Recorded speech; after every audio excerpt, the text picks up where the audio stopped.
In this module, we will explain in detail the ring structure of monosaccharides. Last module में हमने देखा था कि दे आर आइदर बीटा और alpha ग्लूकोपायनोज और फ्यूरानोज। फ्यूरानोज को हमने पिछली में डिस्कस नहीं किया था। इसमें हम डिस्कस करेंगे कि दोनों रिंग्स फ्यूरानोज और पायरानोज किस तरह बनते हैं।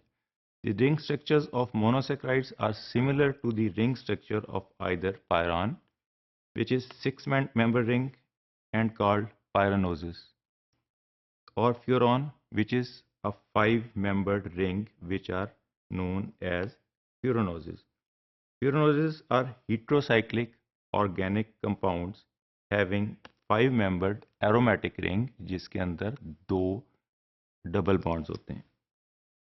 This is the structure of pyran. Pyran में एक ऑक्सीजन है और एक, दो, तीन, चार और पांच कार्बन एटम है। जबकि फ्यूरॉन में, ये हमने बोला पिछले उसमें कि these are heterocyclic structures having aromatic rings जिसमें दो डबल बॉन्ड हैं, एक ये और एक ये। इसी तरह फ्यूरॉन में क्या है कि इसमें भी एक ऑक्सीजन एक ही है, डबल बॉन्ड दो हैं और कार्बन एटम नंबर एक, दो, तीन और चार हैं। सो फ्यूरॉन और पायरॉन में डिफरेंस क्या है कि उसमें पायरॉन में पांच कार्बन एटम है, जबकि फ्यूरॉन रिंग में चार कार्बन एटम है। ऑक्सीजन दोनों में एक ही है। The six membered aldopyranose ring is much more stable than the aldofuranose ring in the solution form. जैसे हमने डिस्कस किया है कि क्रिस्टलाइन फॉर्म में बीटा डी ग्लूकोज फॉर्म में होता है, जबकि in the solution form this is more stable, six membered ring is more stable, which is aldofuranose. Therefore predominates in aldohexoses and aldopentoses.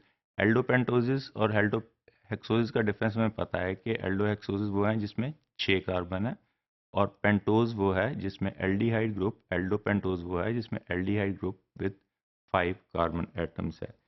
Similarly crystalline glucose is alpha D glucopyranose, जो हमने पिछले module में भी discuss किया था, लेकिन ये inter convertible है पायरनोज में भी और फ्यूरनोज रिंग में भी। This is the diagrammatic presentation of alpha D glucopyranose and beta D glucopyranose. Alpha हमने डिफाइन किया था जिसमें ट्रांस पोजीशन है at OH and CH2OH at carbon number 1 and at carbon number 6। Beta position में हमने define किया था कि इसमें सिस पोजीशन है, जिस साइड के ऊपर जिस प्लेन पे CH2OH अटैच है उसी प्लेन पे OH अटैच है। और पायरॉन रिंग हमने ऑलरेडी डिफाइन किया है कि वो वाला रिंग है जिसके अंदर एक ऑक्सीजन है और 5 कार्बन है और दो डबल बॉन्ड है। तो इस तरह यहाँ इस रिंग में डबल बॉन्ड नहीं आते, जिस वजह ये ग्लूकोपायरनोज बनता है, या अल्फा डी या बीटा डी ग्लूकोपायरनोज दोनों फॉर्म में जो है वो डबल बॉन्ड्स उसमें से निकल जाते हैं, उसकी जगह सिंगल बॉन्ड ले लेते हैं, लेकिन ऑक्सीजन उसी तरह इसमें प्रेजेंट रहता है। The alpha and beta anomers of D-glucose interconvert in aqueous solution by a process called mutarotation। इसका क्या मतलब है कि ऑप्टिकल एक्टिविटी हमने देखा क्रिस्टलाइन फॉर्म में जो ग्लूकोज है वो अल्फा डी ग्लूकोपायरनोज फॉर्म में है। जब इसको हम, और इसकी एक स्पेसिफिक ऑप्टिकल एक्टिविटी है जो डी फॉर्म में है और जो अल्फा फॉर्म में है, जबकि ये जब हम सोल्यूशन में इसको कन्वर्ट करते हैं या इसको सॉल्यूशन फॉर्म में लाते हैं तो दिस रोटेशन इज चेंज्ड।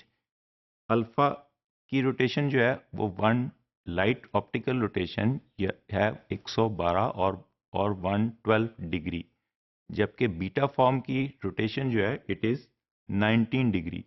तो 18 to 24 आवर्स में ये इक्विलिब्रियम अचीव कर लेता है इन सॉल्यूशन फॉर्म में, जिसमें बीटा फॉर्म और अल्फा फॉर्म जो हम लेटर ऑन डिस्कस करेंगे कितनी कितनी उसमें हो जाती हैं परसेंटेज में, उसकी वजह से इसकी रोटेशन जो है वो 52 पॉइंट समथिंग और 52.2 डिग्री पे जाके ये रोटेट कर जाती है एट इक्विलिब्रियम। तो this is called mutarotation. Initially जो होगा वो अल्फा डी फॉर्म में होगा, कुछ देर बाद आहिस्ता आहिस्ता ये कन्वर्ट होता जाएगा। अल्फा डी फॉर्म की जो रोटेशन है वो 112 डिग्री है। जब ये कन्वर्ट होता जाएगा तो ये बीटा डी फॉर्म में चल जाएगा। बीटा की जो रोटेशन है वो 12 डिग्री है। तो इक्विलिब्रियम पे जाके ये 52 डिग्री पे जाके इक्विलिब्रियम अचीव कर लेगा in sense of optical rotation. अब मिक्सचर किस तरह, इक्विलिब्रियम पे क्या मिक्सचर होता है? The mixture consist of about 1/3 of alpha D glucopyranose, 2/3 is beta D glucopyranose, and very small amount of linear structure and in the glucofuranose form. Alpha and beta forms are not mirror images, और जो stereo isomers mirror images नहीं है उसको हम dia stereo isomers कहते हैं। और इनकी डिफरेंशिएशन क्यों है आपस में कि ये जिस तरह हमने फ्यूमेरिक एसिड और मैलिक एसिड में डिफाइन किया था, ये एंजाइम्स को डिफरेंटली रिएक्ट करते हैं क्योंकि इनकी फॉर्मेशन सिस और ट्रांस की वजह से डिफरेंट हो जाती है। फॉर एग्जांपल सेकंड इसकी फॉर्मेशन ये है कि डिफरेंट फॉर्मेशन में एक ही मॉलिक्यूल है ग्लूकोज का जो मल्टीपल मोनोमर्स लगा रहा है, जिस वक्त ये डी ग्लूकोपायरानोज फॉर्म में बनाता है और इसकी अल्फा लिंकेज होती है तो ये ग्लाइकोजन बना देता है। जबकि यही मोनोमर्स जब अटैच होते हैं बीटा डी ग्लूकोपायरानोज फॉर्म में तो ये सेलुलोज बना देते हैं। जबकि सेलुलोज जो है वो एंजाइम सेलुलेज के साथ डाइजेस्ट होती है और सेलुलोज एंजाइम ह्यूमन बॉडी में प्रेजेंट नहीं है। इसी तरह कीटोहेक्सोसिस ऑल्सो अकर, जिस तरह वो थी एल्डोहेक्सोसिस अल्फा और बीटा फॉर्म में, इसी तरह कीटोहेक्सोसिस में भी एनोमेरिक कार्बन होता है जो कीटोहेक्सोसिस में बनाता है। जिस तरह हाइड्रोक्सिल ग्रुप वहां पे क्या था, एल्डोहेक्सोज में C1 और C5 मिले थे, यहाँ पे C2, क्योंकि इसका ग्रुप जो है कीटो ग्रुप वो C2 पे अटैच है। ये आइदर C5 के साथ मिलेगा और C6 के साथ मिलेगा। कार्बन 5 के साथ मिलेगा तो ये प्यूरानोज रिंग बनाएगा, जबकि कार्बन 6 के साथ मिलेगा तो ये पायरानोज रिंग बनाएगा। D-fructose readily forms the furanose ring. The more common enomer of this sugar combined form or derivative of beta D fructofuranose, जबकि ग्लूकोज में क्या था, अल्फा डी ग्लूकोपायरानोज। तो ये फ्रुक्टोज जो है ज़्यादा फ्रुक्टोफ्यूरानोज फॉर्म में है, जबकि ग्लूकोज जो है वो ज़्यादा ग्लूकोपायरानोज फॉर्म में है।